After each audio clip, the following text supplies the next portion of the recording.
आज का हमारा टॉपिक है टोटल आयरन बाइंडिंग कैपेसिटी। तो देखिए काम किसके लिए आता है, सीरम आयरन को डिटरमाइन करने के लिए या फिर अनीमिया को डिटरमाइन करने के लिए। देखिए अपन ने आयरन डेफिशिएंसी अनीमिया पढ़ा था।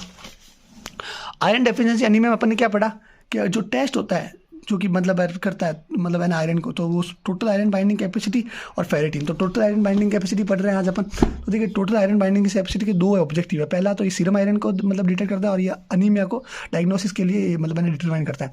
अब सबसे पहले अपन को टोटल आयरन बाइंडिंग कैपेसिटी पढ़ने के लिए थोड़ा बेसिक पढ़ना पड़ेगा आयरन के बारे में। तो आयरन बॉडी में किस तरह से होता है, तो देखिए आयरन मेटल कंपोनेंट है जो कि किस किस का है अपने बॉडी में, किस किस प्रकार हीमोग्लोबिन में होता है, मायोग्लोबिन में होता है, साइटोक्रोम्स और सुम मतलब है ना कुछ प्रोटीन जो है ना इलेक्ट्रॉन ट्रांसपोर्ट चेन के होते हैं उनके अंदर आयरन होता है। और देखिए टोटल आयरन कितना होता है, मेल के अंदर वो होता है 4 से 5 ग्राम और फीमेल के अंदर 3 से 4 ग्राम। आयरन है ना मतलब है ना Fe3+ के मतलब है ना रूप में कैरिड आउट होता है और ये है ना मतलब है ना बॉन्ड करता है एक प्रोटीन से जिसको बोलते हैं ट्रांसफरिन। तो आयरन Fe3+ स्टेट में बॉन्ड मतलब है ना ये होता है कैरिड आउट।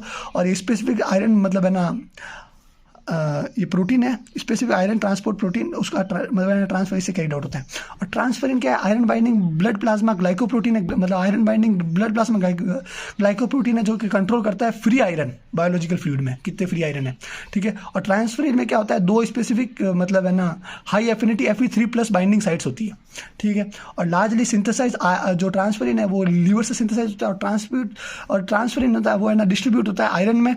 तो दो tissues which have demand for its utilisation, उन टिश्यू में जहाँ पे आयरन की मतलब डिमांड होती है। और ट्रांसफरिन आयरन कॉम्प्लेक्स है जो कि एंटर करता है सेल में एक स्पेसिफिक रिसेप्टर के थ्रू और है ना आयरन होता है आयरनाइज होता है, मतलब आयरन का आयंस होते हैं वो रिलीज होते हैं मतलब है ना मेटाबॉलिक फंक्शंस के लिए। अब देखिए ये इंपॉर्टेंट लाइन है, देखिए अगर आयरन स्टोर बॉडी में लो हुआ तो ट्रांसफरिन मतलब लेवल इंक्रीज होगा और अगर मतलब है ना ये ट्रांसफरिन लेवल मतलब डिक्रीज हुआ तो अपने टोटल मतलब है ना आयरन जो स्टोर होगा बॉडी में वो मतलब है ना हाई होगा। अब इंडिविजुअल है जहाँ पे मतलब है ना जिनके पास ट्रांसफरिन नहीं होता वो हाइपोक्रोमिक अनीमिया किसी से है ना मतलब है ना करते हैं मतलब है सिम्टम्स शो करते हैं और उनके अंदर क्या है मतलब है ना बैक्टीरियल और वायरल इन्फेक्शन के ससेप्टेबल हो जाते हैं। तो देखिए इंपॉर्टेंट है अपन को और है ना ट्रांसफरिन इंपॉर्टेंट क्यों है, जो कि प्रोटीन है जो कि अपने मतलब आयरन को करता है, वो आयरन और आयरन बाइंडिंग कैपेसिटी को डिटेक्ट करने के लिए आयरन डेफिशिएंसी एनीमिया और ओवरलोड में। तो ये अपन ने पहले पढ़ लिया कि आयरन होता क्या है बॉडी में, कौन सा कितना नॉर्मल होता है, कहाँ कहाँ होता है, कैसा मेटल आयन है और उसका ऑब्जेक्टिव। अब हम पूरा अच्छे से पढ़ेंगे total iron binding capacity test. पहले बेसिक देखना पड़ता है। तो देखिए total iron binding capacity test is a medical laboratory test. ये मेडिकल लेबोरेटरी टेस्ट है जो कि मेजर करता है ब्लड की कैपेसिटी को मतलब है ना आयरन से बाइंड करने के, वो भी ट्रांसफरेंस आयरन ट्रांसफरेंस से कितना बाइंड करेगा, वो ब्लड की कैपेसिटी कितनी है उसी को हम मेजर करेंगे टोटल आयरन बाइंडिंग कैपेसिटी में।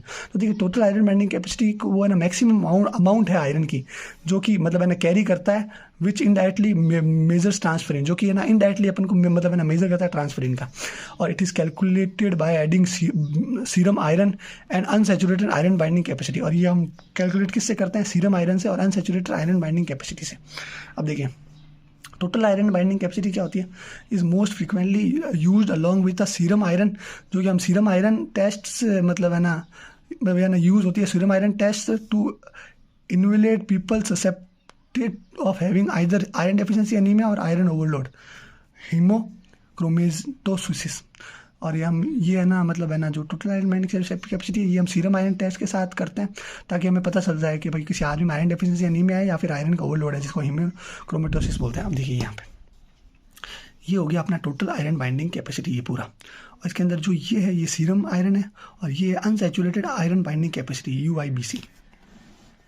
अब प्रिंसिपल क्या है आयरन बाइंडिंग कैपेसिटी का, तो सीरम आयरन है the iron dissociated from the Fe3+ transferrin complex by addition of acidic buffer containing hydroxylamine which reduce F3+ to Fe2+। Iron dissociate होता है Fe3 transferrin complex के साथ जब हम एडिशन करते हैं एसिडिक बफर का जिसमें होता है हाइड्रोक्सीलामाइन जो कि रिड्यूस करता है Fe3+ को Fe2+ में, ठीक है। तो जो देन द क्रोमोजेनिक एजेंट जो कि FDTS from a highly coloured Fe2+ complex that is measured spectrophotometrically at 565 nm। तो जो क्रोमोजेनिक एजेंट होता है जो कि हाईली कलर्ड होता है Fe3+ एजेंट से, वो हम मेजर कर सकते हैं स्पेक्ट्रोफोटोमेट्रिकली में, जो कि इस मतलब है ना इस वेवलेंथ पे होगा 565 nm में। अब देखिए अनसैचुरेटेड आयरन बाइंडिंग कैपेसिटी क्या है, ये अपन डिटरमाइन करते हैं Fe2+। जो देखिए सीरम आयरन क्या किया अपन ने, Fe3+ जो आयरन है उसके अंदर ये अपने हाइड्रोक्सिलामाइन मतलब किया एडिशन एसिडिक बफर, तो Fe3+ को Fe2+ में कर दिया। और Fe2+ फिर है ना ये स्पेक्ट्रोफोटोमेट्रिकली हाईली कलर्ड कॉम्प्लेक्स होता है, तो ये इस रेंज में पता चल जाएगा इस क्रोमोजेनिक एजेंट FDTS में।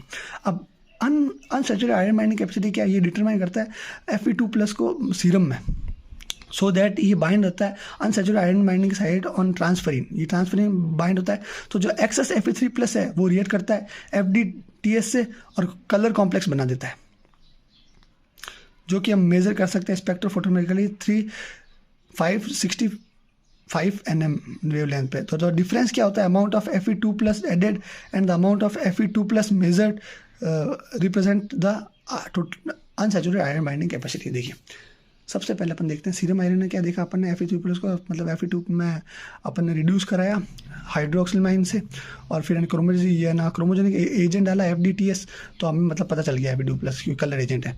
और अब अपन है ना मतलब ये अनसैचुरेटेड आयरन बाइंडिंग कैपेसिटी किस तरह से पता करते हैं, तो Fe2+ है जो सीरम में है, उसमें अनसैचुरेटेड बाइंडिंग साइड मतलब है ना जो ट्रांसफरिन में है, तो जो है ना एक्सेस होगा Fe3+ वो रिएक्ट करेगा FDTPS से और कलर कॉम्प्लेक्स बना देगा। तो डिफरेंस हो जाएगा कि Fe2+ जो ऐड किया है और अमाउंट Fe2+ जो मेजर किया है वो मतलब है ना उन दोनों का डिफरेंस, जो कि ऐड किया और जो मेजर किया है Fe2+, उनका मतलब है ना मतलब जो डिफरेंस है वही अनसैचुरेटेड आयरन बाइंडिंग कैपेसिटी अपन को मेजर करवाता है।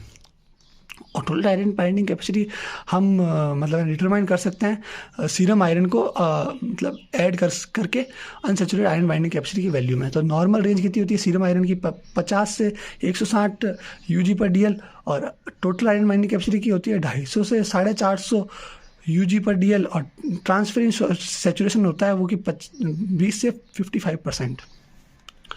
अब देखिए डिफेक्ट इन सीरम आयरन, तो सीरम आयरन है is low in iron deficiency anaemia. Serum iron deficiency anaemia में लो होता है whether due to insufficient intake, malabsorption, blood loss और inability to retrieve storage iron.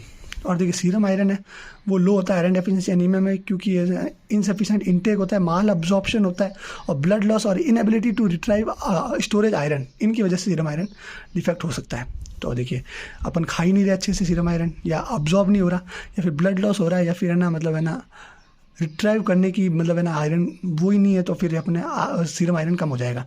और serum iron क्या है, serum iron concentration is high when marrow can not utilise iron. और serum iron जो iron है serum के अंदर वो हाई कब रहेगा, जब है ना बोन मैरो यूटिलाइज ही नहीं करेगा आयरन को, या फिर हीमोलाइसिस में हो जाएगा, या फिर इंक्रीज हो जाएगी अब्जॉर्प्शन, और डिफेक्ट इन स्टोरेज कैपेसिटी, या फिर स्टोरेज कैपेसिटी में डिफेक्ट हो जाएगा। तो high value are also found in severe hepatitis due to release from liver cells. और हाई वैल्यू कुछ है ना हेपेटाइटिस में अपन को मिलती है, क्योंकि इस मतलब ये है ना लीवर सेल से रिलीज हो जाता है। और डिफेक्ट किस में होता है टोटल आयरन बाइंडिंग कैपेसिटी में, वो होता है या तो आयरन डेफिशिएंसी एनीमिया में होगा, या फिर मतलब डिक्रीज होगा हाइपोक्रोमेटेसिया, या फिर मैलिग्नेंट और रूमेटॉइड फीवर में।